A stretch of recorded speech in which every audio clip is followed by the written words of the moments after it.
Hi friends, good afternoon. ಇವತ್ತು ನಿಮಗೆ ಬಸ್ಲೆ ಹುಳಿ ಹೇಗೆ ಮಾಡೋದು ಅಂತ ಹೇಳ್ಕೊಡ್ತೀನಿ. ಬಸ್ಲೆ ಸೊಪ್ಪಿನ ಹುಳಿ ನೋಡಿ ಫ್ರೆಂಡ್ಸ್. ನಾನು ತೊಗರಿಬೇಳೆನ ಒಂದು 2 ಮುಷ್ಟಿ ತೊಗರಿಬೇಳೆ ತೊಗೊಳ್ಳಿ. ನೋಡಿ, ಇಷ್ಟು ತೊಗರಿಬೇಳೆ ತೊಗೊಳ್ಳಿ ಫ್ರೆಂಡ್ಸ್. ನೋಡಿ, ಒಂದು ಎರಡೂವರೆ ಮುಷ್ಟಿ ಅಥವಾ ಇಷ್ಟು ತೊಗರಿಬೇಳೆ ತೊಗೋಬೇಕು ಫ್ರೆಂಡ್ಸ್. ಇಷ್ಟು ತೊಗರಿಬೇಳೆ ತೊಗೊಂಡು 3-4 ಸಲ ಚೆನ್ನಾಗಿ ತೊಳ್ಕೊಂಬಿಡಿ. ಹಾಗೆ ಅದಾದ ನಂತರ ನೋಡಿ ಫ್ರೆಂಡ್ಸ್, ಇಲ್ಲಿ ತೊಗರಿಬೇಳೆ ಅಂತ ತೊಳೆದಿರೋ ತೊಗರಿಬೇಳೆ, ಆಮೇಲೆ ಬಸ್ಲೆ ಸೊಪ್ಪು ಮತ್ತು ಈರುಳ್ಳಿ 3 ಹಾಕಿಬಿಟ್ಟು, ಈರುಳ್ಳಿ ಒಂದು 2 ತೊಗೊಳ್ಳಿ ಫ್ರೆಂಡ್ಸ್. ತುಂಬ ದೊಡ್ಡದಿದ್ದರೆ ಚಿಕ್ಕದಿದ್ದರೆ 3 ತೊಗೊಳ್ಳಿ, ತುಂಬ ದೊಡ್ಡದಿದ್ದರೆ 2 ಸಾಕು. ತುಂಬ ಜಾಸ್ತಿ ಕೊಚ್ಚಲು ಅಂದರೆ ತುಂಬ ಜಾಸ್ತಿ ಹೋಳಾಯಿತು ಅಂತಂದರೆ ಸ್ವಲ್ಪ ಒಗ್ಗರಣೆ ತೆಗೆದಿಟ್ಟುಬಿಡಿ. ಈಗ ನೋಡಿ, ನಾನು ದೊಡ್ಡದು 2 ಈರುಳ್ಳಿ ತೊಗೊಂಡಿದ್ದೆ. ಸೊ ಅದರಲ್ಲಿ ನಾನು 1.5 ಅಷ್ಟು ಇದಕ್ಕೆ ಹಾಕಿದ್ದೀನಿ, ಕುಕ್ಕರಲ್ಲಿ ಹಾಕಿದ್ದೀನಿ. ಮತ್ತು ಸ್ವಲ್ಪ ಒಗ್ಗರಣೆಗೆ ಇಟ್ಕೊಂಡಿದ್ದೀನಿ. ಸೊ ಇದರಲ್ಲಿ ತೊಗರಿಬೇಳೆಯನ್ನು ನಾನೀಗ ತೋರಿಸಿದ್ನಲ್ಲ ಫ್ರೆಂಡ್ಸ್, ಇಷ್ಟು ತೊಗರಿಬೇಳೆ ತೊಗೊಂಡಿದ್ದೀನಿ. ಇದನ್ನು 3-4 ಸಲ ಚೆನ್ನಾಗಿ ತೊಳ್ಕೊಂಡಿದ್ದೀನಿ. ಹಾಗೆಯೇ ಇದರಲ್ಲಿ ಬಸ್ಲೆ ಸೊಪ್ಪು ಹಾಕಿದೆ ಮತ್ತು ಈರುಳ್ಳಿ ಹಾಕಿದ್ದೀನಿ. 1-2 ಈರುಳ್ಳಿ ಹಾಕಿದ್ದೀನಿ, ಮೀಡಿಯಮ್ ಸೈಜ್ ಈರುಳ್ಳಿ ಹಾಕಿದ್ದೀನಿ. 2 ಸೀಟಿ ತೆಗಿತೀನಿ ಫ್ರೆಂಡ್ಸ್. ಈಗ ಮಸಾಲೆ ರೆಡಿ ಮಾಡ್ಕೊಳ್ಳೋಣ. ಮಸಾಲೆಗೆ ನಾನು ಒಂದು ಫುಲ್ ಕಾಯಲ್ಲಿ ಅರ್ಧ ಒಳೆ ಹಾಗೂ ಇನ್ನೊಂದು ಒಳೆಯಲ್ಲಿ ಮುಕ್ಕಾಲು ಹಾಕ್ಕೊಂಡಿದ್ದೀನಿ. ನಿಮ್ಗೆ ಎಷ್ಟು ಬೇಕೋ ನೋಡಿ, ನಿಮ್ಮದು ಇದು ಬಸ್ಲೆ ಸೊಪ್ಪು ಎಷ್ಟಿದೆ ಅಂತ ನೋಡಿಬಿಟ್ಟು ಜಾಸ್ತಿ ಇದ್ದರೆ ಸ್ವಲ್ಪ ಕಾಯಿ ಜಾಸ್ತಿ ಬೇಕಾಗುತ್ತೆ, ಕಡಿಮೆ ಇದ್ದರೆ ಬಸ್ಲೆ ಸೊಪ್ಪೆಲ್ಲ ಕಡಿಮೆ ಇದ್ದರೆ ನೋಡ್ಕೊಂಡು ಹಾಕಿ. ನಾನು ಒಂದು ಅರ್ಧ ಒಳೆ ಮತ್ತು ಮುಕ್ಕಾಲು ಒಳೆ ಕಾಯಿ ಹಾಕ್ಕೊಂಡಿದ್ದೀನಿ. ಹಾಗೆ ನಾನು ಈ ಕಡೆ ಇಲ್ಲಿ ನೋಡಿ, ಪ್ಯಾನಲ್ಲಿ ನಾನು 9 ಒಣ ಮೆಣಸಿನ್ಕಾಯಿ ಹಾಕ್ಕೊಂಡಿದ್ದೀನಿ. ಅದರಲ್ಲಿ ಆಯಿಲ್ ಹಾಕಿದ್ದೀನಿ. ಆಯಿಲ್ ಹಾಕಿ ಚೆನ್ನಾಗಿ ಇದನ್ನು ಫ್ರೈ ಮಾಡ್ತಾಯಿದ್ದೀನಿ. ಈಗ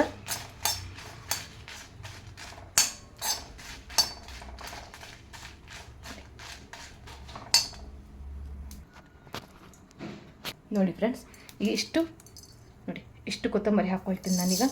ಅದೇ ಪ್ಯಾನಲ್ಲಿ ಹಾಕಿಬಿಟ್ಟು, ಅದು ಪ್ಯಾನಲ್ಲಿ ಆಯಿಲ್ ಇದೆ ಅಲ್ಲ, ಸೊ ಅದರಲ್ಲೇ ಕೊತ್ತಂಬರಿ ಹಾಕ್ಕೊಳ್ಳೋಣ. ಕೊತ್ತಂಬರಿ ಹಾಕ್ಕೊಂಡು ಚೆನ್ನಾಗಿ ಹುರ್ಕೊಳ್ಳೋಣ. ನಮ್ಗೆ ಗೊತ್ತಾಗುತ್ತೆ, ಒಳ್ಳೆ ಪರಿಮಳ ಬರುತ್ತೆ, ಉರಿತಾ ಪರಿಮಳ ಬರುತ್ತೆ. ನೋಡಿ ಫ್ರೆಂಡ್ಸ್, ಈಗ ನಾನು ಮೊದಲು ಉಪ್ಪು ಹಾಕ್ಕೊಳ್ತೀನಿ ಮಿಕ್ಸಿಯಲ್ಲಿ. ನೋಡಿ, ಇಷ್ಟು ರುಚಿಗೆ ತಕ್ಕಷ್ಟು ಉಪ್ಪು ಹಾಕ್ಕೊಳ್ಳೋಣ. ಯಾಕಂದರೆ ಈ ಮಿಕ್ಸಿ ಜಾರಲ್ಲಿ ಫಸ್ಟ್ ಉಪ್ಪು ಹಾಕ್ಕೊಂಡ್ರೆ ಬ್ಲೇಡ್ ಇನ್ನೂ ಶಾರ್ಪ್ ಆಗುತ್ತೆ ಅಂತಾರೆ. ಸೊ ಉಪ್ಪು ಹಾಕಿದ್ದೀನಿ. ಹಾಗೆಯೇ ನೋಡಿ, ಇಲ್ಲಿ ಮಸಾಲೆಗೆ ರೆಡಿ ಮಾಡ್ಕೊಂಡಿದ್ದೀನಿ. ನೋಡಿ, ಮುಕ್ಕಾಲು ಒಳೆ ಕಾಯಿ, ತೆಂಗಿನಕಾಯಿ ತುರಿ, ಹಾಗೆಯೇ 9 ಒಣ ಮೆಣಸಿನ್ಕಾಯಿನ ಆಯಿಲಲ್ಲಿ ಫ್ರೈ ಮಾಡ್ಕೊಂಡಿದ್ದೀನಿ. ಹಾಗೆ ಕೊತ್ತಂಬರಿ, ಇಷ್ಟು ಹುಣಸೆ ಹಣ್ಣು ನೋಡಿ ಎಲ್ಲ ಹಾಕ್ತೀನಿ ನಾನೀಗ. ನೋಡಿ, ಇಷ್ಟು ಬೇಕು, ಯಾಕಂದರೆ ಕಾಯಿ ಎಲ್ಲ ಜಾಸ್ತಿ ಇದೆ. ಆಮೇಲೆ ಇಷ್ಟು ಹಳದಿ ಪೌಡ್ರ್, 1/4 ಸ್ಪೂನ್ ಹಳದಿ ಪೌಡ್ರ್.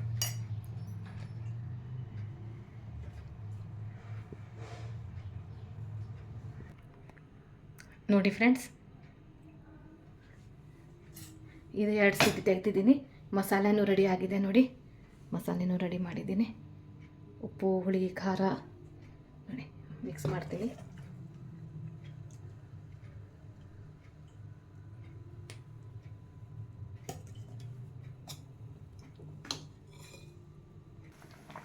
ನೋಡಿ ಫ್ರೆಂಡ್ಸ್, ಮಸಾಲೆ ಕುದಿ ಬರ್ತಾ ಇದೆ. ಇಲ್ಲಿ ಒಗ್ಗರಣೆ ಹಾಕ್ಕೊಂಡು ಬಿಡೋಣ. ಇಲ್ಲಿ ನಾನು ಪ್ಯಾನ್ ಇಟ್ಕೊಂಡಿದ್ದೀನಿ, ಕೊಕೊನಟ್ ಆಯಿಲ್ ಹಾಕ್ತೀನಿ.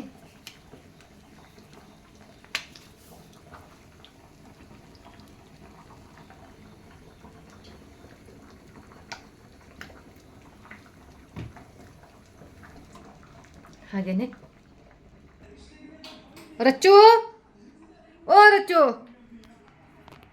ರಚನಾ ಎಲ್ಲಿದ್ದೀಯಾ? ನೋಡಿದ್ರಾ ಫ್ರೆಂಡ್ಸ್, ರೂಮಲ್ಲಿ ಫ್ಯಾನ್ ಹಾಕಿಬಿಟ್ಟು ಮಲ್ಕೊಂಡ್ಬಿಟ್ಟಿದ್ದಾಳೆ ನಮ್ಮ ರಚನಾ. ಕೈಯಲ್ಲಿ ಬೇರೆ ಕೇಂಡಿ ಬೇರೆ. ಈಗ ನೋಡಿ ಫ್ರೆಂಡ್ಸ್, ಆಯಿಲ್ ಬಿಸಿ ಆಗಿದೆ. ಈಗ ಈರುಳ್ಳಿ ಹಾಕ್ತೀನಿ. ಕೊಕೊನಟ್ ಆಯಿಲ್ ಹಾಕ್ಕೊಂಡಿದ್ದೀನಿ. ಗೋಲ್ಡನ್ ಕಲರ್ ಫ್ರೈ ಮಾಡ್ತೀನಿ ಈರುಳ್ಳಿನ.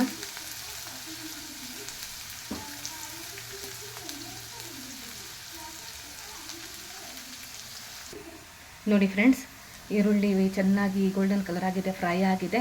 ಈಗ ಒಗ್ಗರಣೆ ಹಾಕ್ತೀನಿ. ಗ್ಯಾಸ್ ಆಫ್ ಮಾಡ್ಕೊಳ್ತಾ ಇದ್ದೀನಿ. ನೋಡಿ ಫ್ರೆಂಡ್ಸ್, ಬಸಳೆ ಸೊಪ್ಪಿನ ಹುಳಿ ರೆಡಿ. ಇದಕ್ಕೆ ನಾನು ಈರುಳ್ಳಿ ಒಗ್ಗರಣೆ ಹಾಕಿದ್ದೀನಿ, ಬೆಳ್ಳುಳ್ಳಿ ಒಗ್ಗರಣೆನೂ ಹಾಕ್ತೀನಿ ನಾನು. ನನಗೆ ಮಕ್ಕಳಿಗೆಲ್ಲ ಇಷ್ಟ. ನಮಗೊಂದು ಸ್ವಲ್ಪ ಸಪ್ರೇಟಾಗಿ ತೆಗೆದಿಟ್ಬಿಟ್ಟು, ನಮ್ಮ ಮನೆಯವ್ರು ತಿನ್ನಲ್ಲ ಬೆಳ್ಳುಳ್ಳಿ ಒಗ್ಗರಣೆ, ಸೊ ಅವ್ರಿಗೆ ಸಪ್ರೇಟಾಗಿ ತೆಗೆದಿಟ್ಬಿಟ್ಟು ಮತ್ತು ಇನ್ನೊಂದು ಸಲ ಬೆಳ್ಳುಳ್ಳಿ ಒಗ್ಗರಣೆ ಹಾಕ್ತೀನಿ. ನೋಡಿ ಫ್ರೆಂಡ್ಸ್, ಬಸಳೆ ಸೊಪ್ಪಿನ ಹುಳಿ ರೆಡಿ ಆಗಿದೆ. ಲೈಕ್ ಮಾಡಿ, ಶೇರ್ ಮಾಡಿ, ಸಬ್ಸ್ಕ್ರೈಬ್ ಮಾಡಿ. Thank you for watching. Bye. ನೋಡಿ ಫ್ರೆಂಡ್ಸ್, ಈಗ ಬೆಳ್ಳುಳ್ಳಿ ಒಗ್ಗರಣೆ ಹಾಕ್ತಿದ್ದೀನಿ. ಈರುಳ್ಳಿದಾಯಿತು.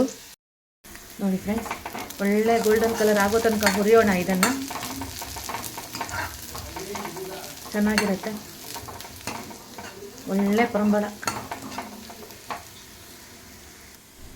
ನೋಡಿ ಫ್ರೆಂಡ್ಸ್, ಈ ರೀತಿ ಚೆನ್ನಾಗಿ ಬೆಳ್ಳುಳ್ಳಿಯನ್ನು ಹುರ್ಕೊಂಡು ಗ್ಯಾಸ್ ಆಫ್ ಮಾಡಿದ್ದೀನಿ, ಯಾಕಂದರೆ ಸ್ವಲ್ಪ ಬಿಸಿ ಇರುತ್ತೆ ಇದು ಪ್ಯಾನು.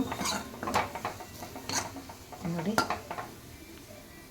ನಮ್ಮದು ಬಸಳೆ ಸೊಪ್ಪು ಹುಳಿನೂ ರೆಡಿಯಾಗಿದೆ.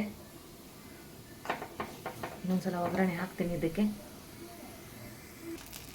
ನೋಡಿ, ಬೆಳ್ಳುಳ್ಳಿ ಒಗ್ಗರಣೆಯನ್ನು ಹಾಕಿದ್ದೀನಿ. ನೋಡಿ ಫ್ರೆಂಡ್ಸ್, ತುಂಬ ಟೇಸ್ಟಾಗಿರುತ್ತೆ, ತುಂಬ ಚೆನ್ನಾಗಿರುತ್ತೆ. Thank you for watching. Like ಮಾಡಿ, ಶೇರ್ ಮಾಡಿ, ಸಬ್ಸ್ಕ್ರೈಬ್ ಮಾಡಿ. ಟಾಟಾ, bye bye, love you all.